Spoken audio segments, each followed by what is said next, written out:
Hello traders, Cousin Vinny coming to you from theclosingprint.com, Sunday the 26th of January 2025.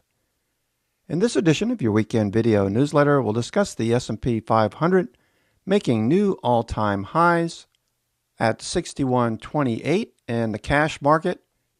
That gives us 13 bullish indicators, 4 neutral and 3 bearish to start Monday trading. That leaves only IWM small caps below its 50-day moving average, trying to get above to start this week.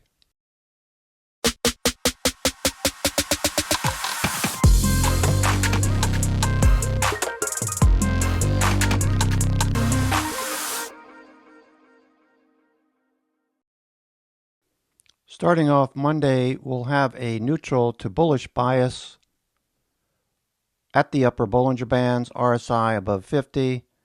Volume looked good for the most part last week. MACD above its signal line and bullish, and stochastic is embedded. Additionally, if we look at intraday price action, the 60-minute came down to the 20 EMA. We did see a bounce towards the end of the day and could see a follow-through, with that bounce lining up with the put wall at 6,090 for the S&P cash, 6126 for the futures, as we look for a follow-through on that bounce. With the number of stocks above their 20-day at 80%, the equal weight index above its 50-day, and the number of stocks above their 50-day hovering around 50%. And with that iron condor on the S&P 500 cash removed, in other words, we need to see options fill in to support current prices at all-time highs. The New York FANG components closed at a double top, all-time highs. MACD stochastics are bullish, RSI is rising, so we really needed to wait for Monday to see how options fill in this week. With a similar look at the Qs, just below all-time highs, RSI above 50, MACD and stochastics are bullish. The New York Stock Exchange Composite, most important, 2,000 stocks above the 50-day with a bullish bias to start Monday. MACD, stochastics, and RSI are all bullish, with the McClellan volume oscillator for this index bullish and rising, as well as more new highs than new lows. Looking at the New York Stock Exchange Composite, new highs subtracting new lows. We're above zero line and the moving average is rising. In addition, advanced decline is making new highs. And the index is forming all green elder sticks. This is bullish to start the week. That said, we do have breadth fading off of the plus 30% level across the board. S&P 500, mid caps, small caps, and NASDAQ in the lower panel in descending order. In addition, the NASDAQ composite and the New York Stock Exchange price oscillators are telling us that we have a bullish cross. Same with the New York Stock Exchange. So this is a tailwind, which could lead to higher prices, as we saw back here in July when the markets continued to rally after making new all-time highs at that time. Additionally, the New York Stock Exchange Bullish Percent Index, this measures the number of stocks on a point and figure buy signal, for a second week has been rallying off a washout low. In addition, we have some not so obvious charts, this being the Industrial Production Index turning higher as it did back in 2017 during the last Trump administration into a peak. For now, this most likely will continue to move higher into the first year of the second Trump administration. In addition, the AAII bull-bear ratio shows a turn back in the northerly direction. We are in the red zone. Again, back in 2017, during the first Trump administration, this moved off of a low at the end of 2016 into 2018. As more and more investors became bullish, with the potential for this to turn back up and continue higher. Finally, since it's earnings season, we're looking for multiples to continue this expansion that could follow the second peak that we saw back in 2020. Again, this is during the Trump administration's first term. So look for the multiples to expand as we continue with earnings being reported over the next several weeks.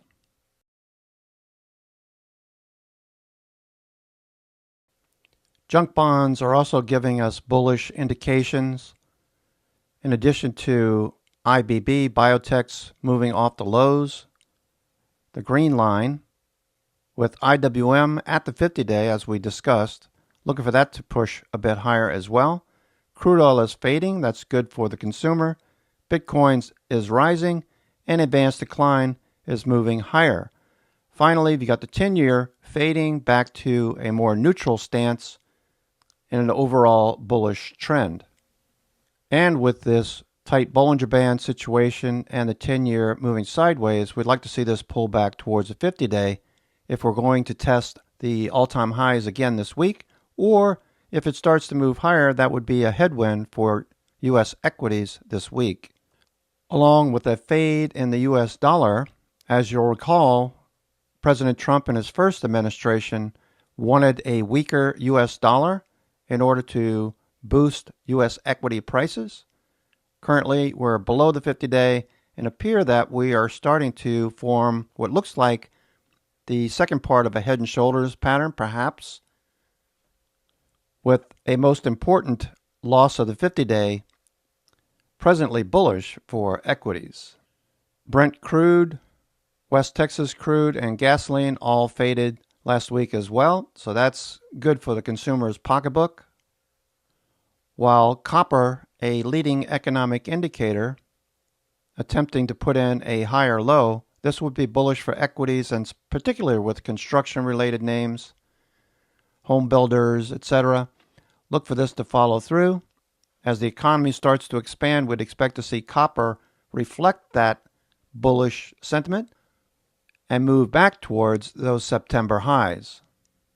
With a weaker U.S. dollar, it takes more dollars to buy the same amount of gold, so gold is rising in that respect. In addition, there's probably some concern about inflation popping up again. Despite President Trump wanting interest rates to go down, gold continues to move higher. Overall, we'd like to see the commodities space fade from these highs. This is the Deutsche Bank Commodity Index Tracking Fund. It would be bullish to see price action continue this fade that started last week. It would be a bearish headwind if commodities start to rally. So just keep that in mind in the short term.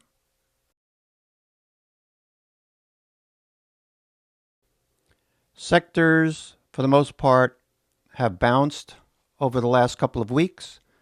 Do note oil and gas equipment services, 20-50-day cross, even though we've faded over the last few trading days, similar to energy.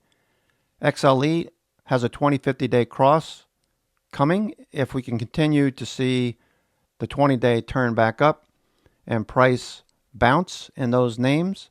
Financials are strong. Industrials are strong. We're looking for a bounce with tech. Tech faded on Friday. Also watching consumer discretionary and retail, along with the other sectors, which for the most part look pretty bullish. Watch for utilities, consumer staples, and healthcare. These may continue. Healthcare looked very strong to end the week. There may be some names in this group. Abbott Labs led on Tuesday, Wednesday. We pointed that out early. Looking for a follow-through. Becton Dickinson, Boston Scientific, Bristol Myers Squibb. Many of these stocks turning. Cigna Healthcare, Cardinal Health,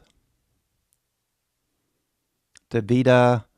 All of these look good for a follow-through.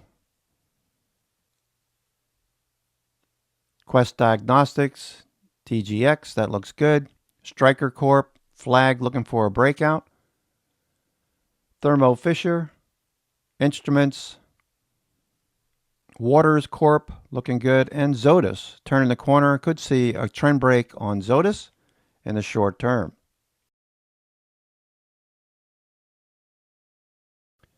Reflecting on small caps, most of these are a bit overbought and short term could see a little bit more fade. As you can see, all 9 sectors pulling back a little bit from the highs with the exception of healthcare, which did move higher into Friday. So if IWM is to get back above the 50-day this week, we need to see these sectors continue to perform and push higher. RSI is above 50, MACD and stochastics are bullish. Looking for small cap sectors to show some sign of strength from big cap tech into maybe some small caps this week. So left to be seen. We need to see how options fill in this week as well. Looking for IWM to get above the 50-day.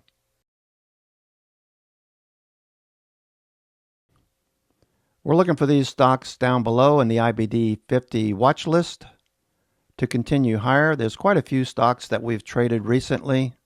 Lunar, Reddit, Rocket Labs. Some stocks from the market surge Blue Dot scan look good for a follow-through this week as well. Vita Coco, COCO, breaking out to new 52-week highs on the Blue Dot scan this week.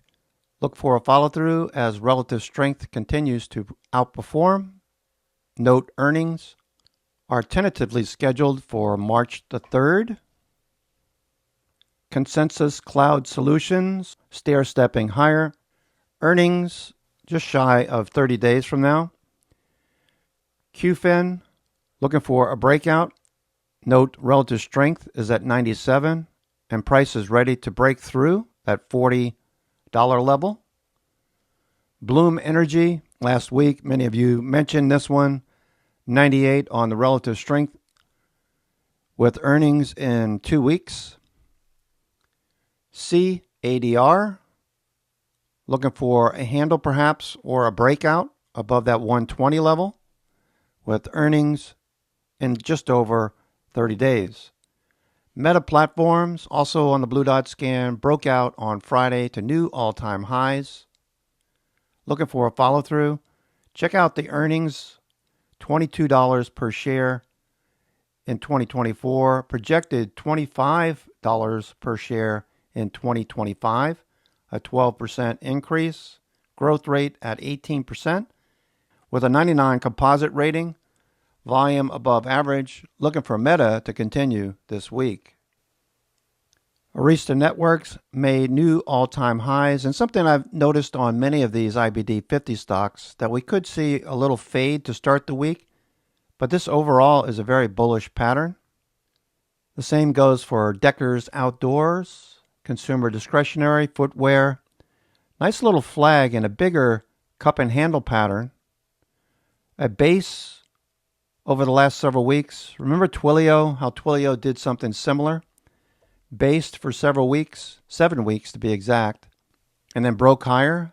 Not saying that that's going to be the case with Deckers, but a very similar pattern emerged with MACD crossing, moving higher. So this momentum crossover is something that many traders will use as a buy signal as we look for Deckers Outdoors to continue higher. Do keep in mind that some of these stocks are reporting this week, with Deckers reporting on Thursday after the close. So this would be a short-term swing. Perhaps you want to wait until after earnings. With the Trump administration bringing lots of jobs back to the United States, we'd expect to see stocks like MCOR Group in the heavy construction and industrial sector follow through. We have a 20-50-day cross probably going to come into view this week sometime.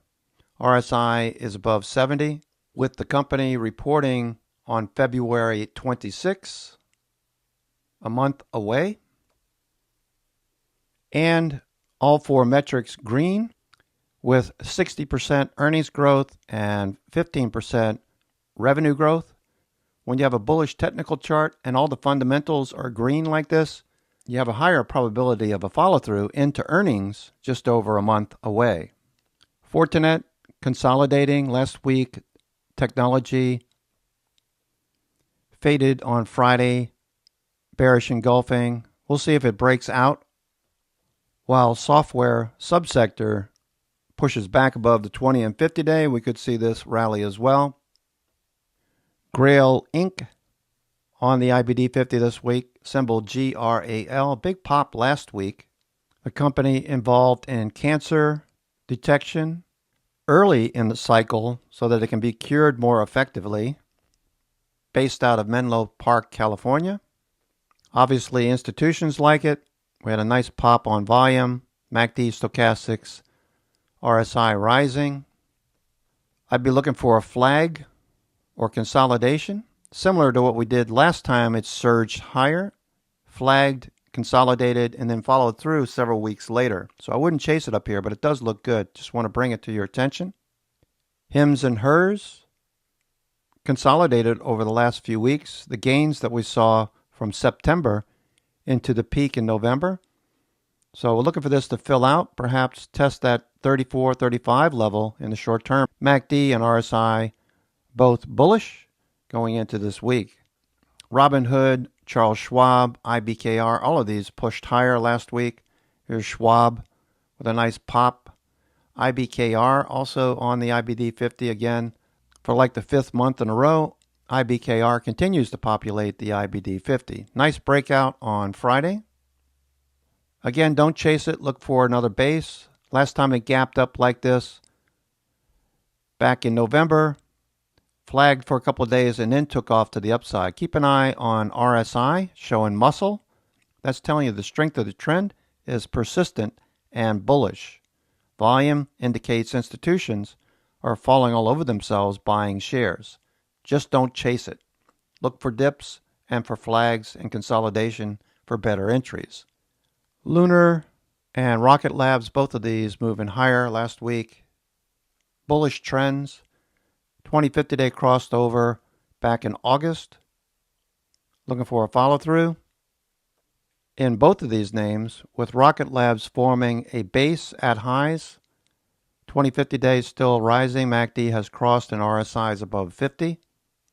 With the best entry if it comes back and tests the 21 day one more time and then bounces.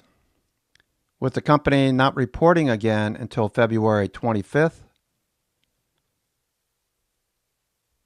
But there's a lot of capital expense in these businesses, so I'm not surprised to see earnings growth not quite there yet as these companies look to compete with SpaceX. Looking for Rocket Labs to continue in the short term. Palantir reversed last week. Many of you took an interest in this name off the 50-day moving average, rising RSI above 50 and trending. MACD is above its signal line and volume shows institutions returned. Palantir doesn't report again until February the 3rd. With all 4 metrics green, 42%, 43% earnings growth, 30% revenue growth. The company looks like it's going to continue higher. Look for Palantir to push out of this base eventually in the short term. Skechers following through, consumer discretionary footwear, breaking out to new all-time highs. Watch some of these consumer discretionary names, looking for continuation this week. Waystar also on a scan, healthcare names in the software group that look like they could follow through and break out. We have Bollinger Bands expanding, RSI rising, MACD and stochastics look bullish, and volume showing institutions are interested. Okay, traders, that's going to do it for me. This is Cousin Vinny coming to you from theclosingprint.com. It is Sunday, the 26th of January. Looking for the Fed this week and major earnings, so keep that in mind. We need to see options fill in early on Monday, Tuesday to give us an idea what the S&P and the other indices are going to do going into the end of January. I'll send out a watch list later tonight around 12 midnight on the East Coast, around 9 o'clock on the West Coast. So be sure to check your inbox for that. Otherwise, enjoy the rest of your weekend. Take care, and we'll see you in the morning.